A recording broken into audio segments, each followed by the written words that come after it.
Welcome to the Bush League Huddle podcast. I'm your host for today's episode, Raj Emeka, alongside Fabio Fabcirelli and Anthony Nacarado. This is our milestone 10th episode. Thank you for all our loyal listeners, for the countless feedback, just for following us. And I know there's so many other podcasts that you guys can listen to. There's so many other NFL streams that you could spend your time on, and we really greatly appreciate all the feedback that we got. We were at our friend Nick's son's baptism this past Saturday, and some of his cousins who are born and bred Bostonians, like real football New England guys. Michael and I forgot his brother's name, but they came to see some of us, and they gave such glowing feedback, and it really touched me, knowing that in this space where we're trying to navigate two QBs, super flex, there's not that much content, and I really think that we're trying to carve out a new space from a content perspective. So, really happy that we're at our 10th episode. Regardless of where we take this, we're gonna keep going. I'm committed. I know Nak and Fab are committed to this as well. So, we also have a giveaway. We did a giveaway for our 10th episode. A beautiful Tom Brady Funko. Where do I have it? It's right here. So we're going to announce the winner at the end of the episode. And we're going to have a great episode. We're going to talk a little bit about some OTA news. We're going to talk a little bit about some coaches in new places, as well as some overvalued guys as well. But first, outside of this milestone episode, we have some other milestones. Fab, MBA. Yes. Congratulations. Congrats, Thank you. man. Thank you. Yes. So in my spare time, I also go to school and get my MBA. Yes. Thank you very much. You graduate with honors, and you're a valedictorian, right? I graduated like by the skin of my teeth. I was happy just to walk across the stage and pick up that diploma and hug some random people I'm never going to see again in my life. But no, it was. You never know. No, I'll never see him again. But it was kind of cool. One of the people that were speaking at the convocation was Sheila Johnson, one of the co-creators of BET Network. Nice. Which I thought was really cool. We were able to snag someone which stands for? Can I say it? Oh yeah, it's explicit. Black Entertainment Network, Black Entertainment Television, Black Entertainment Television. Is that it?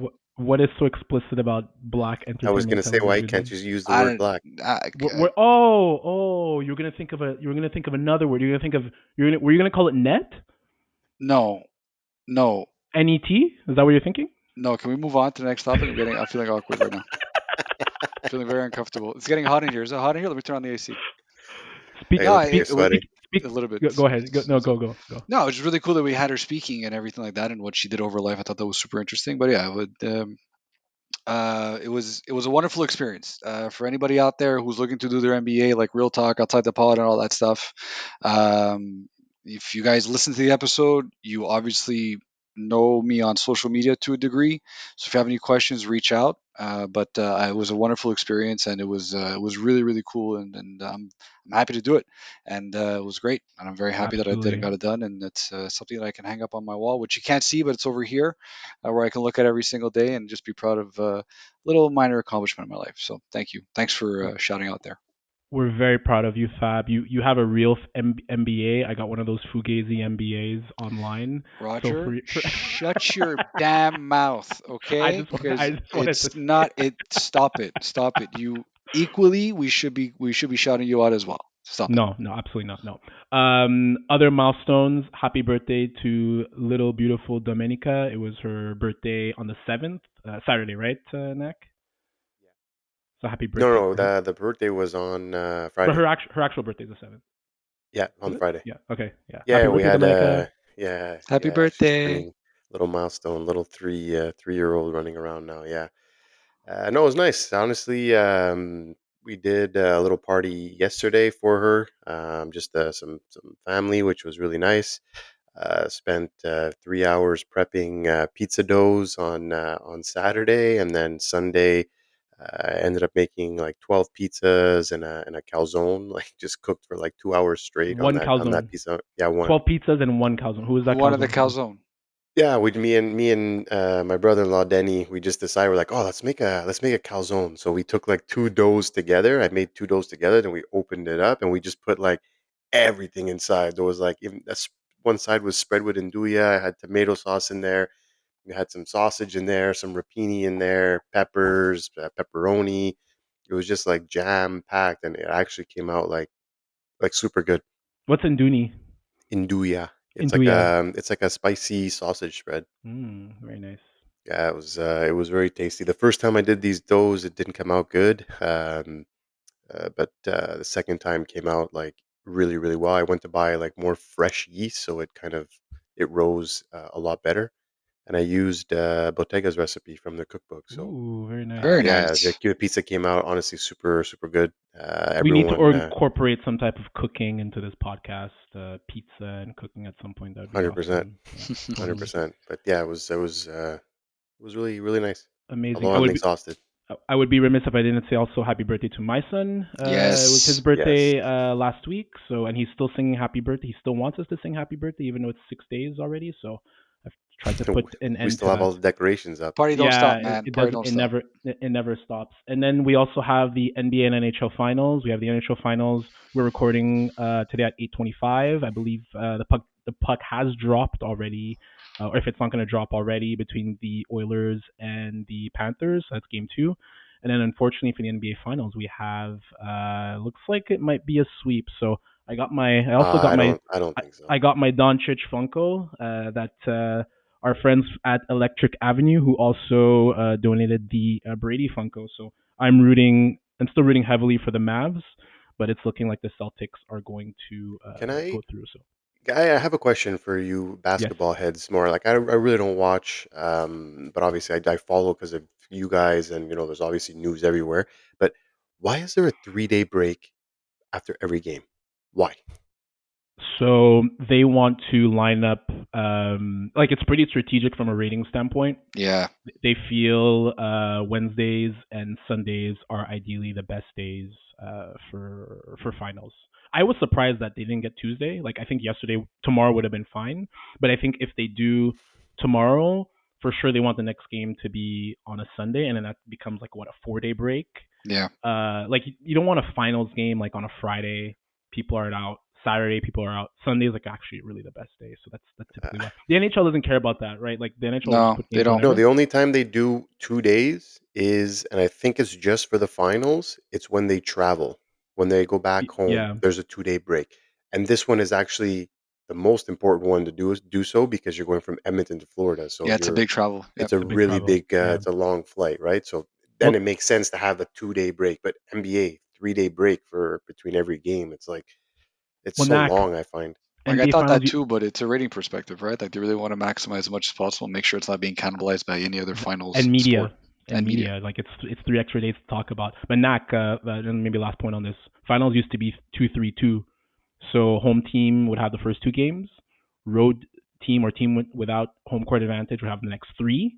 Yeah, I remember And that. like to me that was horrible. Like because the home team if you go at that three straight games, like it's your series is Yeah, over, I right? never Yeah. liked that Yeah, I that was never a format. fan of Is that. you're kind of penalizing the You're home team in a penalizing. way. In a Yeah. way. Exactly. Exactly.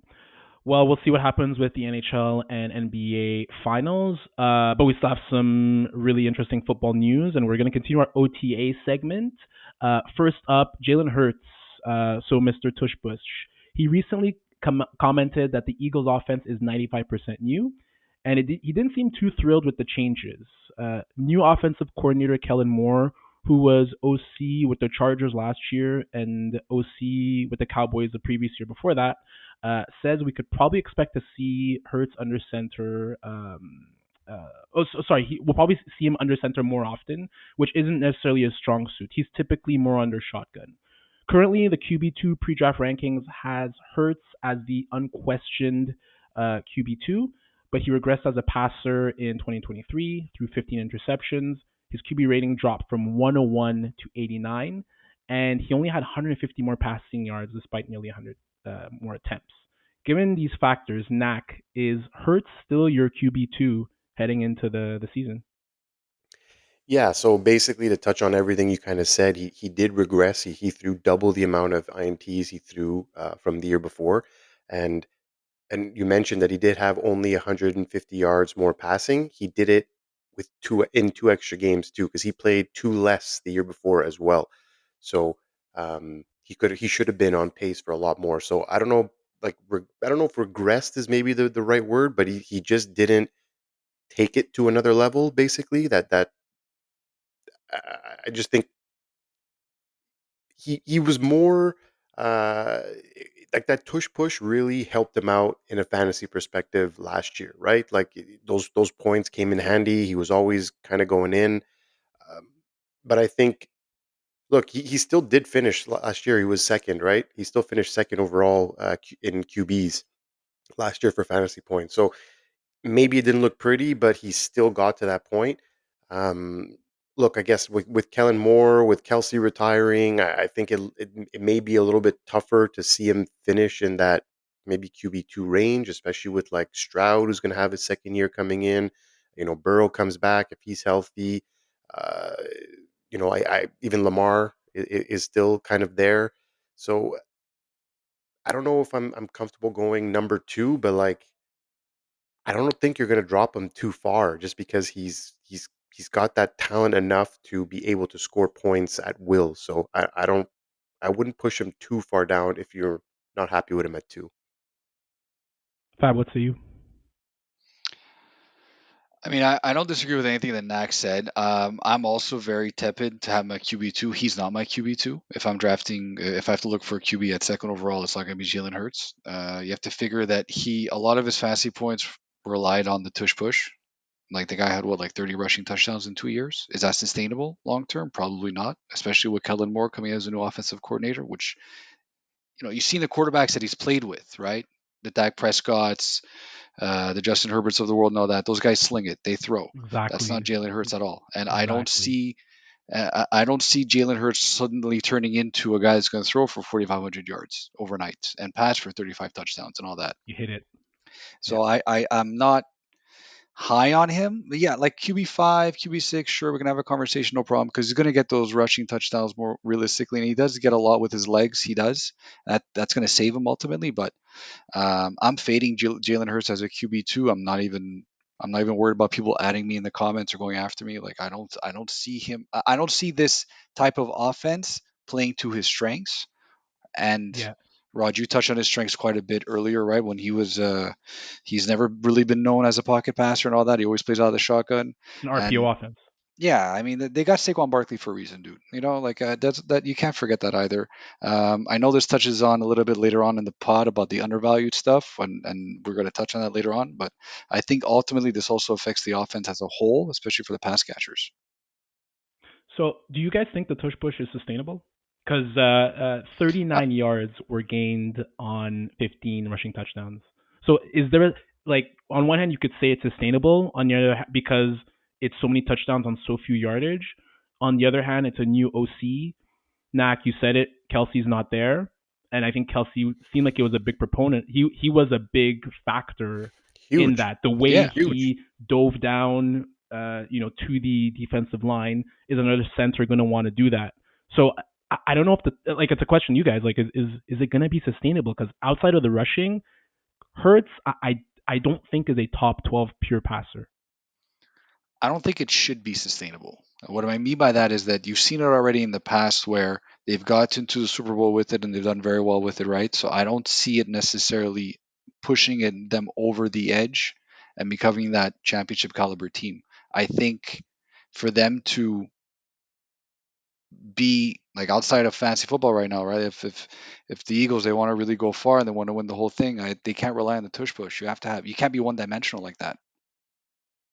Well, I mean, look, one dimensional. They're not tush pushing 5 yards, right? It's 1 yard, so it's essentially a QB sneak, right? No, With people pushing the pile. Again, sustainable. Like defensive coordinators are gonna figure it out, right? Like they're gonna figure out a way to have to stop this. But I think until you can stop it, they're gonna keep doing it. But it also depends on Kellen Moore. If Kellen Moore just says like "fuck it, we're not doing this anymore," then they won't. That's what I think is going to happen. Honestly, and Fab, I know you want to go, but I really think the offensive infrastructure was so bad in Philly last year. I don't think the OC knew what he was doing, Terrible. so they overly relied on the tush push. And I think Hurts was hurt, and I also think because Hurts regressed as a passer, they relied on that more. Hurts is not good at throwing to running backs either. He's inaccurate throwing to running backs, and I think that's a way for them to just, hey, let's make sure we get that third down conversion. Fab, go ahead. What I wanted to mention is that it wasn't just at the 1 yard line or the 2 yard line they were doing the tush push, right? Like they would use it multiple times during a single drive. Like it was Yeah, for never sure. that they had 4 downs to play with every single time they had the ball. Not like other teams that can, like, after 3 downs, like they got to punt it. It doesn't Yeah, matter but where they were. They were like short by 2 yards, fourth down, boom, like you got a first down, no problem. It was consistent, and it was very much part of their identity. And I don't think I don't think it's sustainable. And like, sidebar, I'm not even a fan of it as for the game is concerned. Like, I know it's part of the rules, I know they do it and all that stuff. It's just so fucking boring to see a tush push like 3 times in a drive. Like, but you sustain drives, man. I Like it understand from worked, a I right? understand from a perspective like productivity on the field, I get it. But like as a product of football and a fan of the game, like it's like, geez, it's like every time they see the line up in that goal line formation to It's get two Madden. fucking yards, It's it's Madden. so Like annoying, man. Like, if you guys ever played Madden online, the guys who did that on me, man, and I would go get so and mad it's such and like I a would Nick rage quit. Sirianni play too, right? Like it's such like a jerk off, like Such a loser, douchebag that guy. But play. it's one Like, of those But things. Like but if you but don't like it, stop it. Like it's one of yeah, those things. Like yeah, I'm look personally, I'm not a fan. I'm just trying to play devil's advocate here and then trying to see, like see the other side of it. But like look, if you want to punt on 4th and 1, then go ahead and punt. But if you think that you could gain a yard by tush pushing, like, hey man, just do it. How many other teams tried to do it and weren't as successful? Like, why were the Eagles so successful at this play? And that's where we come back to Jason Kelsey was a huge component of that 100%. because look, not every center can manage and do what he did in order for that tush push to work so effectively. I just have a quick question, Nat, because I believe you had Swift last year. Do you think the lack of trust with Swift is the reason why they relied on this? And to Fab's point, does Barkley being there mean there's going to be less of this? Because those, to me, if I'm drafted, if I'm someone who has that top 3 pick, and Hurts is in play, like I see Barkley, I'm like those. I don't think those 15 touchdowns are repeatable. I don't think so, only because Swift did not play a lot of red zone or goal line packages. There was a lot of Gainwell that came in, a lot of Boston Scott that came in, and Kelsey mentioned this on his pod that if they were inside the 5 yard line or they dropped at the 1 or whatever, they would all come in the huddle and apologize to the running back. Sorry, dude, like you're not getting the ball. Like Swift, I had Swift last year They exactly, should and apologize to the fantasy owners too. yeah, well, that's it. Like, how many times that Facts. he fell at the 1 and didn't get in for the touchdown? And I knew, like, Hurts was getting that touchdown. Like, there was no. So they would say they would apologize to Swift in the huddle and say like, "Oh, sorry, dude, we couldn't get you in, and now it's your touchdown's being vultured." So I don't think if they're continuing to do this tush push, whether it's Barkley, whether it's Swift, doesn't matter who it's going to be. I think they're going to tush push, and they're not going to care if it's even if they have Barkley back there. It's going to be interesting. Yeah, for me, I'm not going to go through everything, but I was really a big fan of Hurts in the year they made the Super Bowl. Last Yeah. year was really disappointing as a passer. It looked like that he played like that game against the Bucs in the 2021 playoffs, his first playoff game, where he looked awful. So Oh, dude, they were a train wreck at the they're end a of the train year. wreck. Like they were Yeah, unwatchable at the end of the Yeah. year.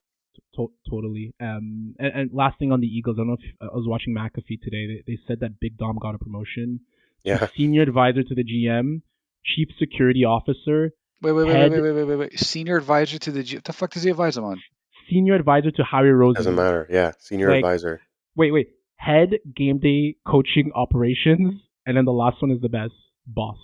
Yeah. So he's allowed. So Just boss, basically, all of these is now allowing him. He's going to be allowed to be on the sideline because he has that. boss, Yeah. boss. The fuck, man. Apparently, he does a lot though. Apparently, players love this guy. That's what He's they. probably Did you great in the see? locker room. Did you He's see probably the? great in the Did you locker see room, but he's a Darius Slay. fucking. Darius Slay? It was Yeah, I saw Slay, bro. Darius The guy Slay. was Yeah. like, he came back to Philly because Dom called him and was like, "Nah, come on, come sign back with us." Does You anyone know what he still you sounds? still owe Does anyone money know on what the he sounds vig. like? Come back. Does anyone know what he sound like? Does he sound like a Tony Soprano like style Italian, or is I he? don't know. I never really heard him talk actually. It's another reason for me not to like Philadelphia. That's what it is for me. Fab hates on American Italians. Eh? Like the Tommy DeVito was. It's you know what it's that bullshit. It's that it's Oh, it's because not they also bullshit. think No. this is if people are listening from Yeah, and the guy doesn't from speak a word across of the Italian. border, That's like the yeah, worst like part. it's fucking that bullshit. They might be. I had no clue. I had no clue Nick's cousins were listening. So we might have some other some other American listeners. So It's tread just lightly. Tread lightly, or you might be Come swimming at with me, the bro. fishies. You yeah, might be swimming with the fishies up in the Hudson River, fam. All yeah. right. Well, This they off can't even season saw. fucking spell Hudson River, anyways. All right, moving on. This offseason saw 14 teams making significant changes with new offensive coordinators or head coaches taking over play calling duties. Brian Callahan being one who new HC for the Titans, but also going to be taking over calling duties, which is heavily needed in Tennessee. So nearly half the league has a new play caller. Last year, we witnessed the considerable impact of new play callers like Bobby Slowick in Houston for C.J. Stroud and Todd Monken for Lamar Jackson in Baltimore. Out of all the coaching changes, which ones do you think will have the most significant impact on their fantasy teams, and which players will likely benefit the most? Fab? Yeah, so New Orleans actually changed their offensive coordinator. They went with Clint Kubiak from the 49ers. I thought that was a very interesting signing because Clint Kubiak, as you guys know, when he coached the Niners. Well, he helped coach the Niners as a passing game specialist in 2023. They went to the Super Bowl. You saw what that helped and did for Brock Purdy, and for the offense in general. Actually, you saw what it helped for what it did for Christian McCaffrey. Just the offensive weapons in general. I think really. Benefited from a lot of those play callings. I think he's going to bring a very QB friendly system over to New Orleans. Going to help Derek Carr quite a bit because he never really got off to a good footing last year, and I think it's going to ultimately help out like Chris Olave. Even sidebar into a little bit of Alvin Kamara, who I wouldn't Yeah. mind, who I wouldn't be surprised if he sees a resurgence next year. When I say resurgence, Well, last year he did very he had a well. huge He year did last very year. well last year. It's just I think a lot of people were counting him out last year and they proved him wrong. And I wouldn't be surprised if there are some naysayers of the same variety this year as well because the guy's getting a little bit long in the tooth, Let a right? He's not naysayer know. I'm just saying, like, I wouldn't be opposed to drafting Alvin Kamara like solidly as an RB2. I think he's going to come back with some good numbers because I wouldn't be surprised He's going to be my RB1 again this year, if boys. his RB1, great. That's on you. But like, I Well, just he was think doing. he's good. He was good last year. He was very It good. was my RB1 last year. But the problem with a lot of his production last year, which I think might change now with the new offensive coordinator, was that there was a lot of dump offs that were going to Exactly. him, The and you bullshit kind of checkdowns. it was the 1 yard catch, the 2 yard catch, and in a PPR league, you want that. That's money because that's 17 points for 10 yards or whatever it is. But at the same time, like, this guy's coming in to sling the ball, right? So I think Derek Carr is going to be benefiting from this quite a Well, bit. how many catches did McCaffrey have last year? I want to say in the 70s off the top of my I head think it was without in the even thinking. 60s or 70s. It Yeah, Yeah, wasn't so as high that's as it wasn't as high as his 2019 season, but yeah. still did really well. bro. This still so No, still 60 to great. It was great. 70, Yeah, yeah, it was 60 to great. No, 70 I'm not. catches for a running back is It was very great. good, right? Like Absolutely, it's he's fantastic. still gonna. I feel like he's still gonna eat. But I'm not saying the he way won't. I'm just saying that I think this will help him even more and open it well, up for him a little bit more, especially for Chris Olave and even Juwan Johnson, right? Like Juwan you got some Johnson looks good. it's Yeah. got some very nice weapons in New Orleans, and Derek Carr. I know we all give him crap, especially Roger and myself too. Like he's not a bad quarterback by any means, And you could have said the same thing about Brock Purdy prior to him slinging it in with the Niners, and he just maybe needed the right system, and maybe this could be it. So I'm actually a little Well, bit more hopeful than usual. I don't know if I'd compare him to Brock Purdy. No, I'm not. Brock Purdy, I think. I'm not comparing him to Brock Purdy in the sense of that. Like no, like Brock Purdy is fantastic. I'm just saying that you can see a similar sort of He can opportunity operate for an Derek offense. Carr. Yeah. He can operate an offense. Yeah. Yeah, I'm not a fan of Carr. I just not a I, like I for me he's very average as a quarterback. He's your serviceable guy who deserves to start on an NFL team. hmm But the guy to take you there to the promised land, I don't think he's him. Listen, Kubiak worked with a lot of great offenses. Well, Denver Broncos, we're also forgetting that Vikings. his dad was Gary Kubiak. Thank you. Yeah, like there's a lot of pedigree with this kid, right? Like, and he was actually highly touted Well, and highly sought after too in the offseason by a lot of teams. Like, it wasn't just the New Orleans that were going after him. yeah. So I think more likely than not, this will benefit New Orleans quite a bit. So I think it's something to take note of as well, especially when training camp comes around. You actually understand, see how things are rolling and all that stuff. And I think it's something to take note of. And also, like, low key. in my opinion, passed under the radar a little bit too. No one's really been talking about this. I think it's a pretty good addition. If I could just interject quickly, like Kubiak offense, so that's McVay offense, so it's a ton of play action, which Yep. that's what Carr needs. He needs like predetermined reads, predetermined outlets, like you know where the football is gonna go. He's just got to Right, get rid of it. he's gonna get rid of it, but not just to the check down. Hopefully to Jawan Johnson and to Olave. So I think his problem is not getting rid of it, but he he's locks scared, onto the and he's scared. receiver and then just takes way too, like he's open and he just takes way too long to throw it to that Yeah, receiver. And he could be I open, but agree, by the Nak. time he throws it, he's I not agree, open Nak. anymore. He's one of the worst QBs Yeah. under pressure. One of the Mhm. worst QBs. Just I need to dump it off. I will not stick in the pocket. I'm gonna dump Yeah. it off. Very frustrating to watch. Nak, who's your key coach that will have an impact from a fantasy perspective this year? Yeah. So I went with Dave Canales, Carolina Panthers. Ooh, I love it. Yeah, that I I love it. think he has a really good track record with developing QBs, especially ones that look like their careers were kind of headed south and kind of rejuvenate them. The two that obviously come to mind is Geno Smith, who won Comeback Player of the Year in 2022 with the Seahawks, and then there's also Baker Mayfield, who was a finalist last year. That was his pass game coordinator. So Gino had less expectations than let's say Mayfield coming in, being drafted in the second round. But his first 2 years with the Jets, he was really bad. Really, it was a train wreck over Mm-hmm. there. Then he spent time as a backup with the Giants, as you both know, also with Yep. the Chargers, and then before getting a shot with Canales as his Why are you rolling your Q, eyes, Fab? Because QB coach. he broke Eli Manning's streak. That's why. I know it wasn't him It's specifically. not It was his Ben. It's fault. Ben McAdoo at the Oh my time. But god! like that's why I'm rolling my eyes because it's like it sucks. It's So, I I'm an would Eli Manning is fan. your It middle sucks. name Pete or? I would still No, take but I can Geno still root Smith for right Eli now. Manning I would regardless of still that. Well, It's just I would okay, still but take I'm you not can't. knocking Geno Smith. I'm rooting for the guy. I hope he does well. But it's Man, that unfortunate. was That's like all. 25 years ago, bro. Get over it. It was 10 years ago. I'm never getting over it. Anyways, he did spend time as a backup with the Giants and he ruined Eli Manning's streak. Before getting Thank a you. shot, like I said, with Canales, who was his QB coach and passing game coordinator in Seattle, he completely turned it around. Like I said, he won Comeback Player of the Year. And then with Baker Mayfield, it was kind of the same thing. You know, he struggled in Cleveland, first overall pick, went to Carolina, then he was with the Rams for 2 minutes, and then kind of then got a shot with Tampa, and Canales was his OC. So when he went on to have the best season of his career, right?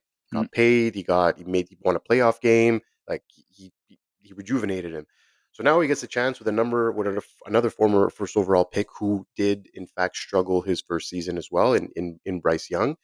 Look, granted he's only in year two, and these guys were kind of more seasoned veterans at the point of the career where he took them over. But I think his track record is solid with two guys that kind of, like I said, their careers are going south, rejuvenated them and brought them back to life. So I think if there's a person in the league that could jumpstart Bryce Young, not only from a football standpoint, but also a fantasy standpoint, where he could be pushed for those QB2 numbers this year, I think this is the best shot that he's got. Like this is a gift for Bryce Young. Yeah, and they improved the weaponry, right? Deontay 100%. Johnson, 100%. Leggett, Jonathan Brooks. You know, Yeah. we've talked about the Panthers quite a bit. Actually, we've been a very Yeah. Panthers friendly podcast.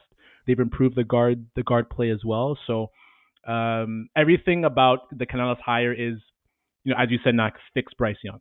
Like Mhm. fix Bryce Young, do better than what we did last year. Did you guys hear about Canales? Apparently he wrote a book.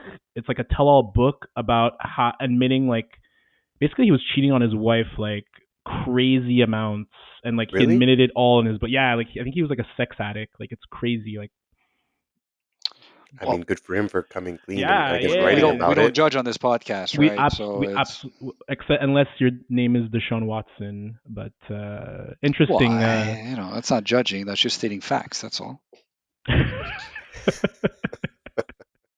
No, am I wrong? You tell me that I'm wrong. You tell me that I'm wrong. No, you're not. No, you're not wrong. But yeah, I agree with the Canales pick. It'll be They interesting to see. also they also today I saw that they are bringing in Hakeem Butler from the UFL for a tryout. He was the offensive player of the year. Yeah, Yeah, So they bring yeah. he's actually spent time with the Steelers practice squad a bit. He Was played, I that think. the guy that Wade Phillips was saying, "Hey, like you need to be in the NFL"? Like they were talking about Mm, him. not I sure. mean, good for you for leaning into the UFL. I was actually thinking about the UFL the other day. Like, when is it even finished? But It's uh, I think it's done. it's done. And who won? Who I'm won not, the? no, I have no idea. I just heard about this guy Uh, who was I remember his name because it was familiar with the Steelers. Like I remember he was on the roster and then signed with I think Seattle over there. I don't know. I don't remember what the team name was, but found it interesting. Like we said, they're adding weapons.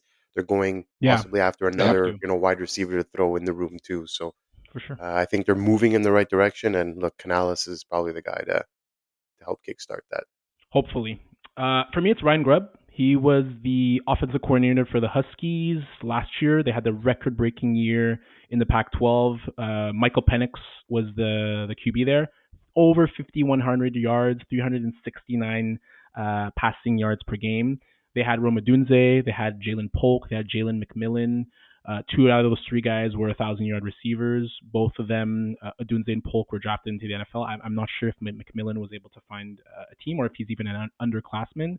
But I love the fact that they were able to utilize a big time downfield passing game. Three wide receivers were able to be utilized. We know DK Metcalf, JSN, Jackson Smith and Jigba, and Tyler Lockett are three guys who can break a game at any given point. And I think this has a big impact on a DK Metcalf. Similar type of big wide receiver, fast, can beat you downfield. And Geno Smith that year, where he was comeback player of the year, as you mentioned, Knack, he was slinging the ball downfield. Oh yeah. And I think this move can potentially get DK Metcalf back to his 2020 season, where he was a second team All Pro. I believe he was close to 90 catches, 1,300 yards, something like 15 touchdowns. So I'm really buying that move. Seattle guy, or at least played with the Huskies in Washington, going back to Seattle, some familiarity there. And I read some really good stuff about how he utilizes the run game, inside zone, outside zone, a lot of different types of run blocking schemes. So it's not just going to be a full on air raid offense. So and I've mentioned it to you guys. I really like Kenneth Walker this year Yeah, as a value pick, which maybe we'll talk about some value picks after. But for me, it's Ryan Grubb and Gino is I know there's been some stuff like Sam Howell. I think Gino is firmly entrenched as a starter No, there, no, that's and Howell's hundred not beating percent, him out. and hundred and percent.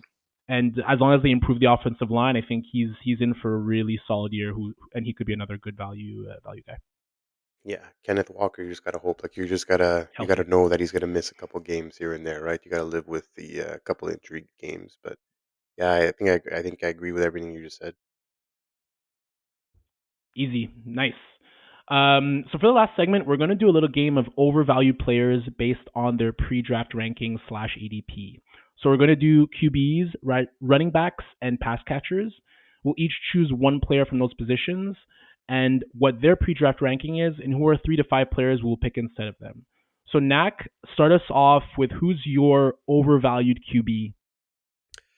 Yeah. So taking a look today, and my overvalued QB is Jaden Daniels at 11. So I don't know. I understand potential and running quarterback and blah blah blah blah blah, but rookie quarterbacks struggle more often than not, right? CJ Stroud's season last year was, the asterisks of the bunch. I don't think there's many QBs that come in and just completely dominate to the point where he's being drafted as a top 11 quarterback. Um, Or as an MVP candidate, which CJ Stroud was. At some point, he was an MVP candidate. At one point, he was. Yeah. Before the injury, Yeah, he yeah. was, and like that is so few and far between. Like that does not happen often, and now to make it happen 2 years in a row, I don't know.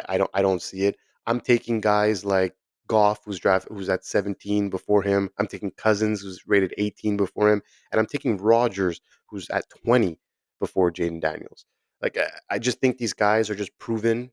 Look, Cousins was on MVP race last year before he got hurt. He was slinging it all over the place.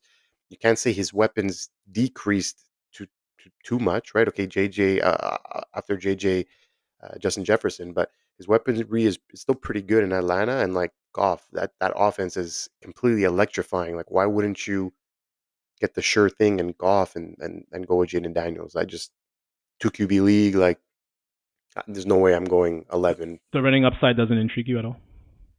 No, no, 100% it does. That's why I said it's like I understand he has the running upside and it's going to help him propel him in the rankings, but it's just rookie QBs do not do great. Like even if he has, let's say, give him 700 yards as a rookie. Like, do you see him throwing for another 3,500? I don't. Like to make that ranking make sense. How many rushing touchdowns could he possibly have?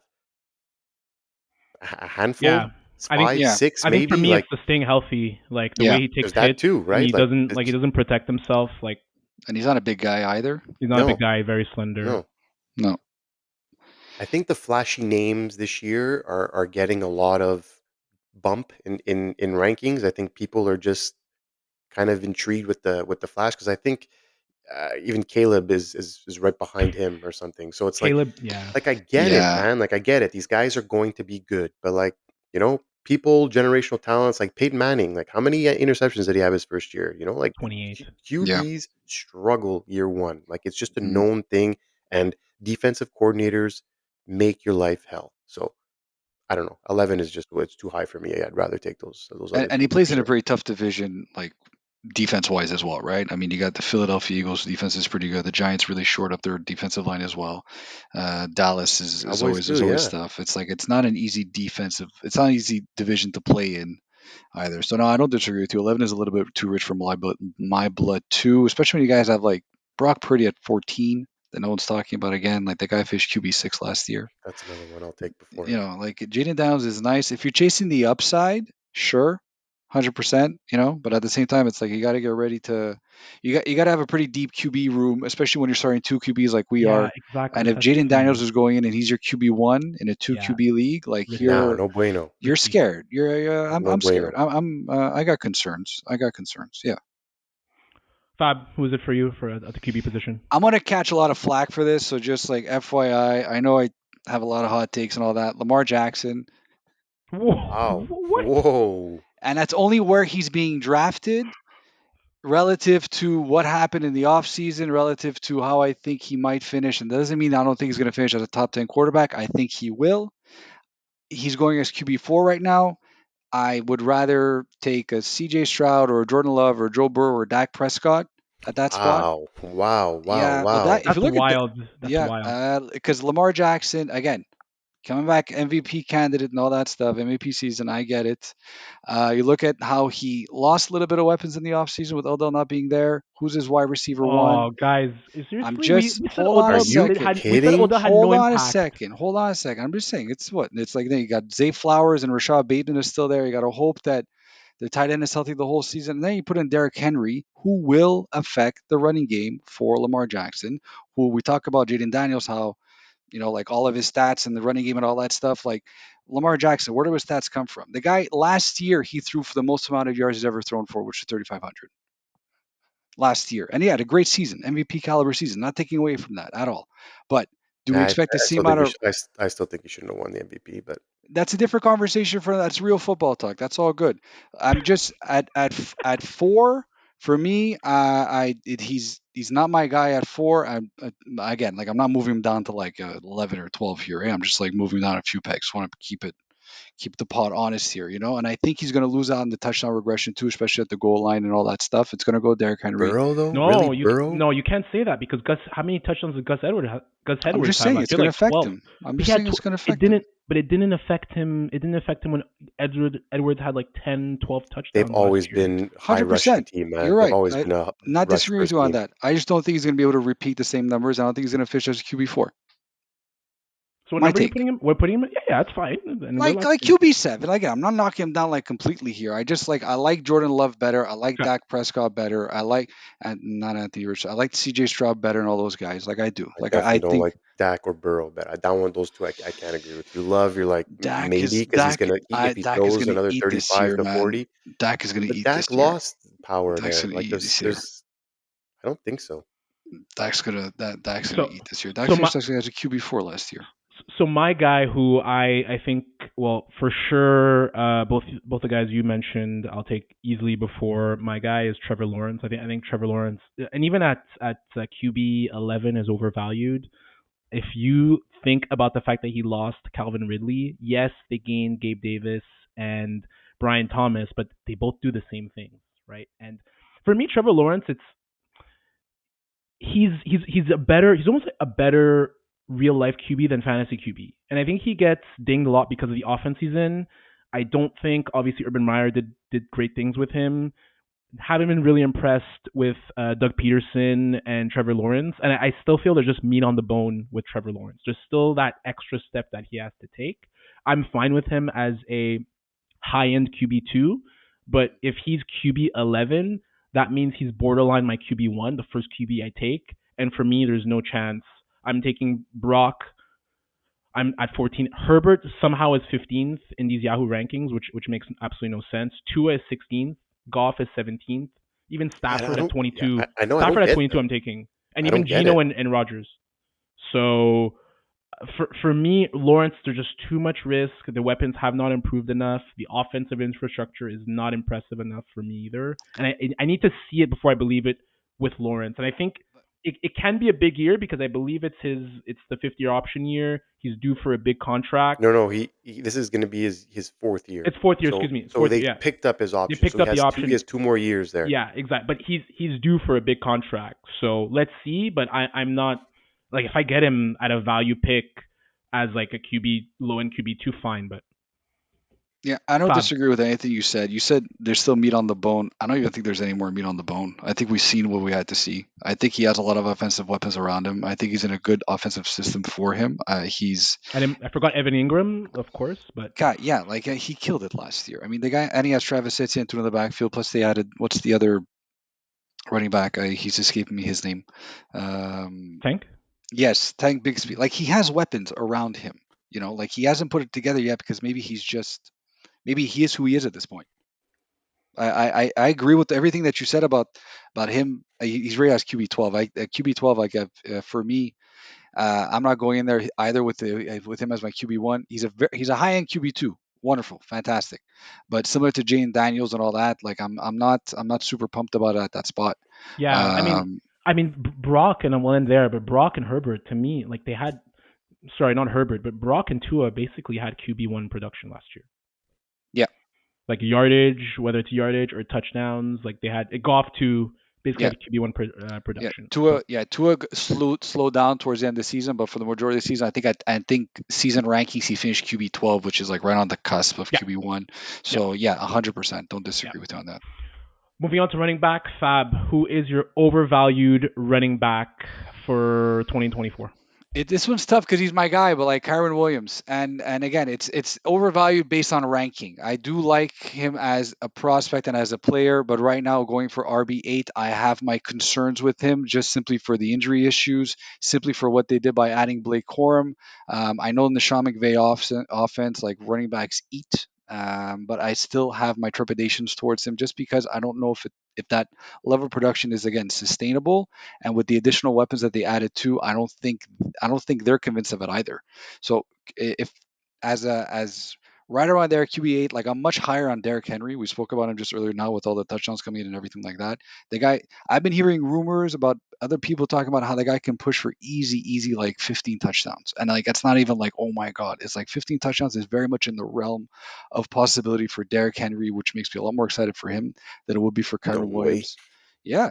No Travis Etienne chance. too. Josh Jacobs is Oh right man, around there. Etienne, I don't think so. I think Bigsby is taking way more carries. Etienne was really inefficient last year, and I had him, and I followed a lot of his games, and really inefficient, especially in short yardage. So I'd be interested to see that one.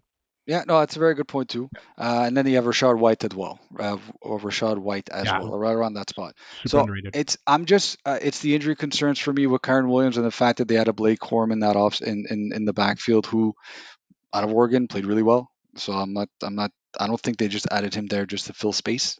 He's going to take on a role at some point. Michigan. No, Excuse me, Corum was Michigan. Michigan. Sorry, yeah, I mixed that up. So again, I as a QB8, I'm looking elsewhere at that spot. Go blue. Yeah, thank Go you. blue. Go blue.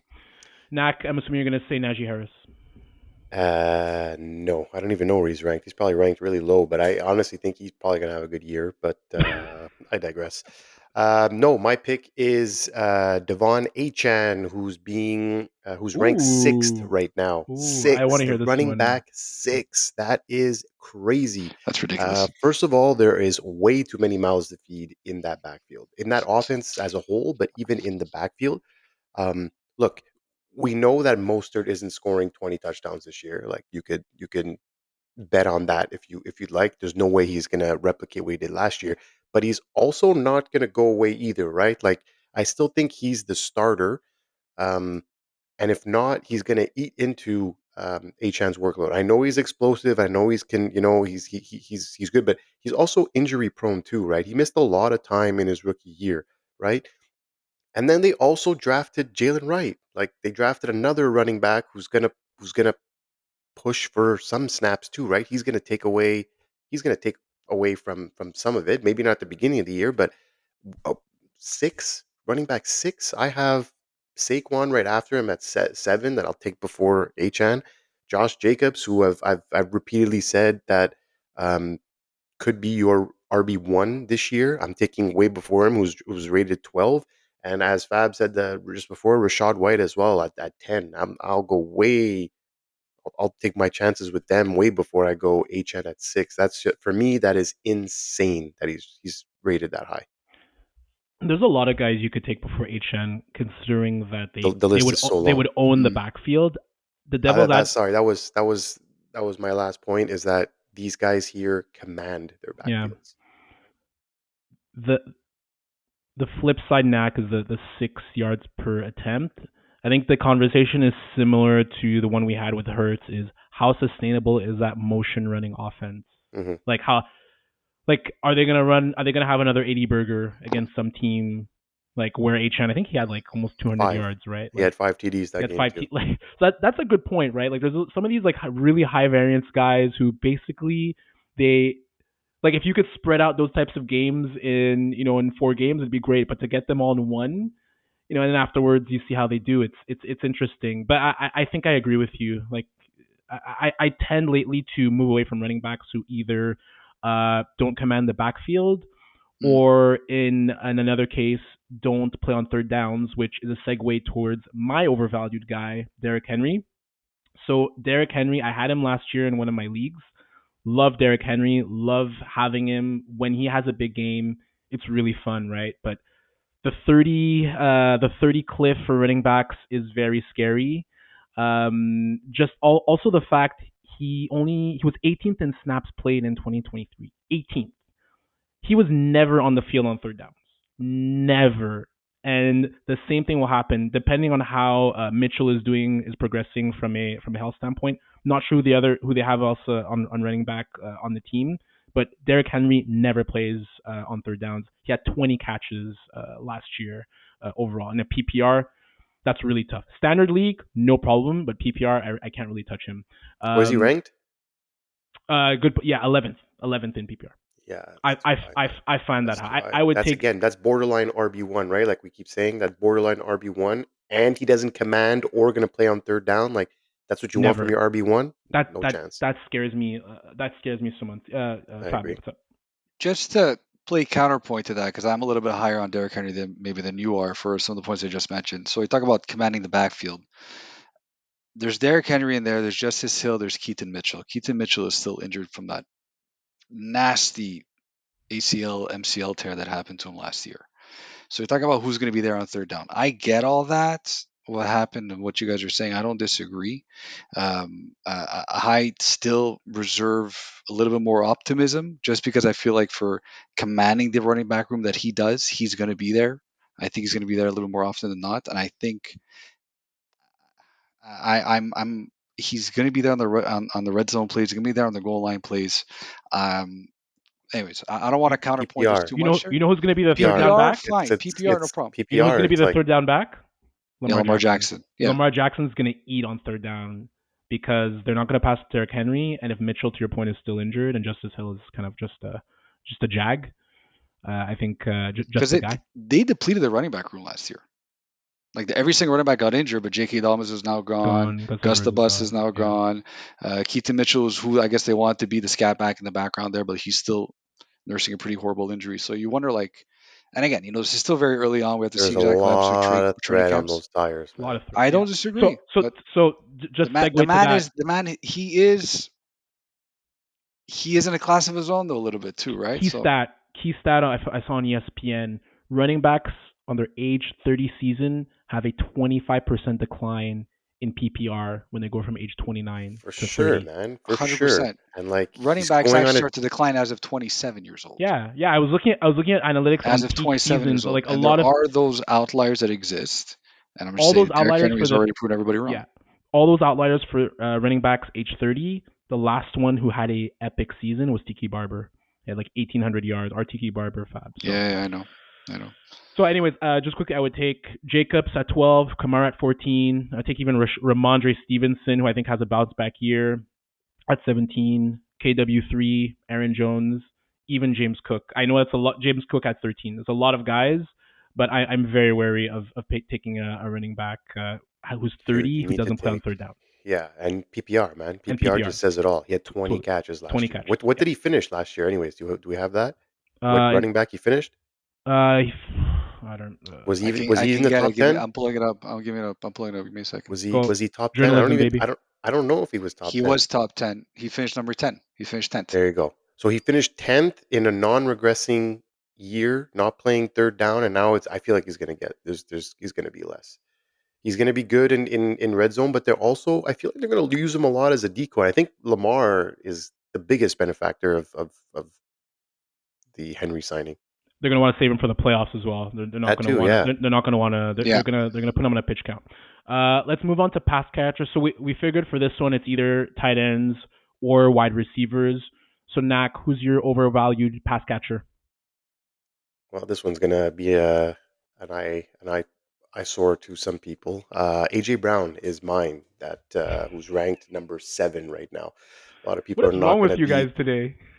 What do you mean? No, What's I wrong with us? agree. We I just agree with this call. didn't I saw this didn't we call. I saw this call, and I was pissed because I wanted it. I saw this call, and I was pissed because I wanted it. I didn't we agree. just wait, Roger? What's wrong AJ with us? Brown. But didn't we just discuss how Hertz is not going to be in a good. He's not going to be able to Nak, sling it. He's not in the you offense could for it. you He's could not in throw the. to AJ Brown 5 yards and he'll take it to the house. Like you don't Yeah, need an yeah. accurate QB to throw to AJ Brown. Okay. Well, look, we spoke about Jalen Hurts struggling as a pass catcher. Like that was the first thing we spoke about, right? Like I think that is going to directly impact his wide receivers, right? Like if he's not being effective as a pass catcher, his INTs went up. Like we said last year, they doubled last year, so he's got to improve there.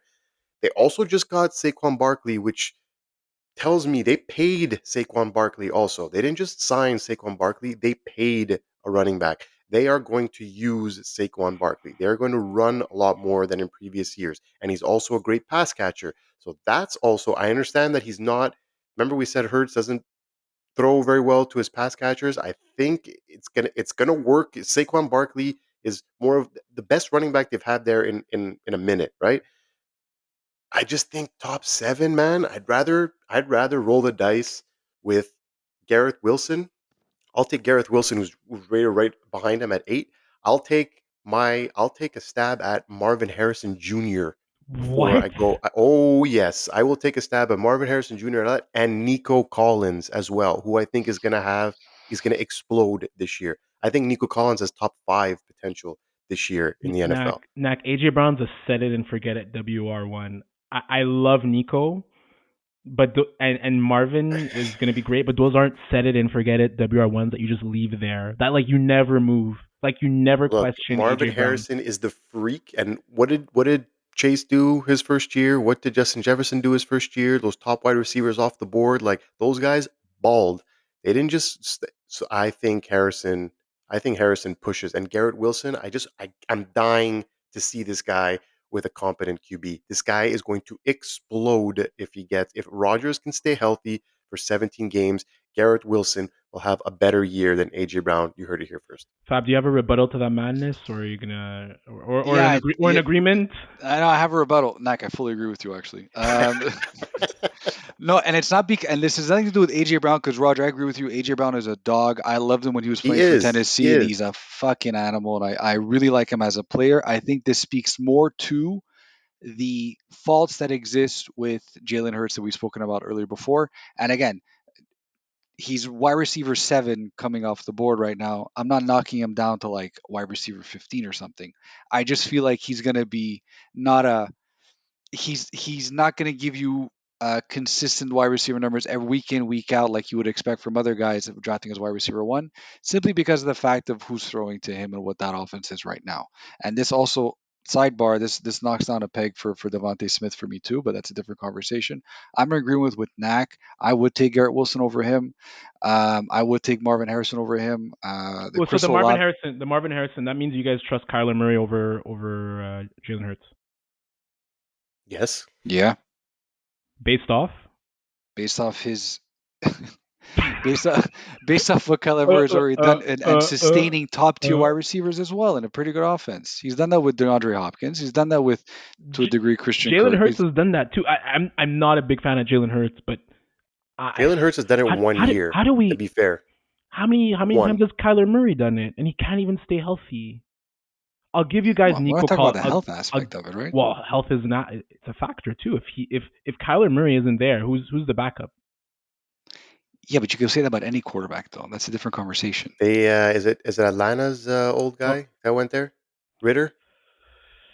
I think it's Ritter.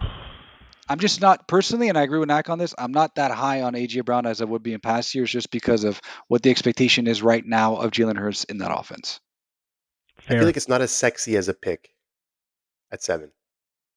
I'm not knocking the guy. He balls. Yeah, but yeah. I think with Jalen Hurts, I think if I get AJ Brown like late second or my God, If you get AJ Brown at but you 7, are you will. drafting him? But you will get Yeah. you will like end Well, second, 100%. Roger, stop right now. AJ Brown or Especially in a Garrett 2 QB AJ league, Brown or he'll be Garrett there. Wilson. AJ Brown or Garrett Wilson. The top 6 are gone that we just spoke about. AJ Brown or Garrett I'm Wilson. gonna take AJ Brown. I'm gonna take AJ Brown. That's Okay, fair. that's fair. I'm not saying it is kind of a toss up. I'm But- not like it's not huge, but Yeah. again, Look. I want to go with I think there's more Look, meat on the bone. Look, upside. guys, There's more upside with Harrison and Collins, I think, for me. Wilson and Brown is fine. Like Collins and Harrison is that's a tough one for me. Fab, pass catch, overvalued pass catcher for you. Christian Kirk, again, we're running a little bit out of time here, so I want to go quickly. It goes back to a lot of things we said about. Sandbagging. You're sandbagging with Christian. Why am I Kirk. sandbagging? I had that since the beginning. He's Listen, mad anyways. Calvin Ridley's gone. More targets open up. Gabe Davis came in right now. You just wanted to shit on Calvin Ridley because you hate him so much. Absolutely not. Absolutely not. I would take Calvin Ridley over Christian Kirk. That's how much I don't hate Calvin Ridley. He's just going as he's wide receiver 26. Like George Pickens is right there. Give me George Pickens. Like give me Tank Dell. Give me Keenan Allen instead of Christian Kirk at that spot. Like that's more of where I'm speaking of right now. Also, Brian Thomas Jr. is going like a few spots behind him. I think they like him a lot in that offense. He's going to be featured quite a bit. I'll take Kirk you're before drafting Thomas. I'll take Kirk Kirk before Thomas. No. I mean, No, ideally, no. If Kirk and Thomas are both there at the same time, hopefully I'm very far deep in the draft, and then I will take a flyer on Thomas. But if I was like stuck there, like as a wide receiver 3, no, I mean, I think he's getting it because look, he's the one there, right? Like that's why these rankings shoot up a little bit more when you're the one. But I agree with Pickens. Pickens is behind him. Yeah, I don't like that either. And even Terry McLaurin, Roger, calm down. Terry McLaurin is there at like wide receiver 33, and we've all that's weird. That's Terry low, McLaurin, man. he That's puts low. up serious numbers every single year, regardless of what the situation is. If I could get Terry McLaurin as a WR3, like that's even pushing WR4. That's pushing like WR4. Yeah, even. That's crazy. Yeah, like I'll everything aside, like I'll take him. So okay, Christian Kirk. I mean, I still think it's sandbagging Fab because it's like Kirk is just meh. But anyways, Roger, I don't really care what you say to me right now. For me, Deebo Samuel, so WR24 range. He had 8 games where he was under 10 fantasy points per game. Like he had some duds. He had some like 6 points per game. He had one where I think he had like 2 points per game. But he's as high, and we talk a lot about high variance today. He's as high variance a player as they come. You're banking on those 30-point games that he's had twice, but the consistency is just not there. He's always getting injured. Like, Yeah. he's going to get injured. The way his running style, they hand off the ball to him a lot. So for him, I would take Amari Cooper at 25 easily. I'd take Zay Flowers at 28. I'd even take Deontay Johnson at 38. Jaden Reed at 39. Okay, question for you though. Yeah. If they trade Ayuk, does your answer change? As in, okay, so If Ayuk is gone, if look, they're not. no, because I don't trust him as a route runner, Knack. Like I find if they trade Ayuk, if anything, I think he It's Ladd probably McConkey or whatever. Who are the guys they draft? No, Ricky Purcell. Purcell. Ricky I think Purcell, excuse me. I think he goes a little bit higher, but he's not like a typical route runner. He's like a very gimmicky player. Yeah, because they keep saying that guy. they keep saying there's no way they go into the season with those 4 wide receivers this year. They're definitely trading either Debo or Ayuk after signing. They signed Jawan Jennings. They drafted Purcell. Debo signed for a couple more years. They said that it feels one like of them it's is Ayuk. because I think they've offered him. Ayuk wants 30, and they offered him 26. So I think it's like if anything, Christian McCaffrey his value goes up even a little bit higher because there's no other competition there. Nak, did you want to say something about Debo? No, that was it. That was what I wanted to sorry, mention. Fab. Sorry, Fab. Did you want to? No, I don't disagree. I mean, the 24 is kind of high for me too, but I wouldn't peg him that much further down, though. To be honest with you, like I think as a low end wide receiver 2 is where he should be. But I agree with the variance would bother me, and the fact that I feel like the Debo train is like slowing down a little bit. Like it's so one really good pass catching year. Like I think he was like a first or second team All Pro, and then there hasn't been much there. Yeah, I think it's been a lot of wear and tear on that body. Yep. Amazing. So we have giveaway time. So we have our beautiful, again, Tom Brady with the Bucs Funko. We'll put that jersey. picture there. White jersey. White. With it's the Darren Pang way. Indeed. Jeez. I'm gonna test out this drum roll here. Okay, no, that's maybe not. No, that's not. No, that's not. That's not the drum roll I wanted. Would it be a milestone episode without some fuck ups now, wouldn't it? Here. Done. And the winner is Robbie Scalise. Congrats, Robbie Scalise.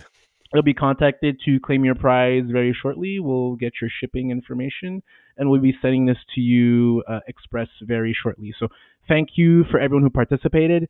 Thank you for the guys at Electric Avenue. Go check them out. They're on Monkland. Very nice dudes. They have a ton of great Funkos. They have a lot of really cool collectibles and cars. So thank you guys for that again. It was really fun, and we'll be sure to do more giveaways in the future. And on that note, that concludes episode 10. Again, thank you so much, everyone who's taken the time to listen to us. We are nothing without all of our loyal listeners. And again, our commitment is to continue doing this because we're having a blast, and we all love football. So, as always, you can follow us at the Bush League Huddle on Instagram, on Spotify, on YouTube, and we'll see you again next time. Bye, guys. Peace.